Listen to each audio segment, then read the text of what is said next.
তা আজকে দেখাবো পুরা ভিডিওটাই। এই যে দেখতে পাচ্ছ এখানে শিয়ার গুলো সব একদম, এখানে আগে আমি একটা ভিডিওতে দেখেছিলাম পুরোটা জলে ভর্তি হয়েছিল, সেটা আজকে পুরো শুকিয়ে গেছে। আর শিয়ার গুলো দেখো একদম লালচে হয়ে গেছে, ক্ষতি যাওয়ার মতো। আর আমি এটা পুরোটাই দেখাচ্ছি ভালোভাবে। আর যে এই কাপড়টা দিয়ে যে কাটা অংশটাকে ভালোভাবে মানে বেঁধে দিয়েছে, সে দাদাকেও অসংখ্য অসংখ্য ধন্যবাদ জানাই যে এরকম একটা ভালো একটা কাজ করার জন্য। আর ওই উপরে দেখতে পাচ্ছ একটা, ওখানে একটা মানে রামের যে একটা পতাকা থাকে, সেই পতাকাটাও ওখানে লাগানো হয়েছে। পতাকাটা কে দিয়েছে আমি সঠিক বলতে পারছি না, মানে আমি তো জানি না। আমার বাড়ি রোহিগ্রাম। হ্যাঁ।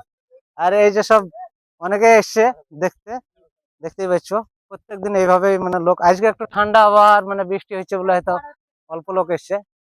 আর এইসব যে ডালপালা গুলো যেসব গুলো কেটে কেটে নিয়ে চলে গেছিল ট্রাক্টরে করে, তার কিছু অংশ এখনো পড়ে আছে এখানে ওখানে করে সব ছিটাঘাটি হয়ে। হ্যাঁ, আমি পুরোটাই দেখাচ্ছি এখন।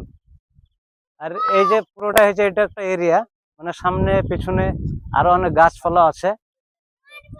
আর এখানে সব পুজো দেওয়া হয়, দেখতেই পাচ্ছেন এখানে সব। এখানে হয়তো পয়সাগুলো খুচরো পয়সাও আছে, এখানে নোটও আছে। অনেকেই পুজো দিচ্ছে, পয়সা দিচ্ছে, সবকিছু দিচ্ছে। তবে এরপরে আবার আসবো আমি, আবার ভিডিও বানাবো, নতুন নতুন আপডেট আপনাদেরকে দেখাবো। তা সবাই ভালো থাকেন, আর এই ভিডিওটার অপেক্ষায় থাকবেন। আরো পুরো ভিডিও আর যতই মানে দর্শক আসবে সবকিছু নিয়ে একটা ভিডিও দেখাবো। আজকে এইটুকু থেকে আমি সমাপ্ত করলাম।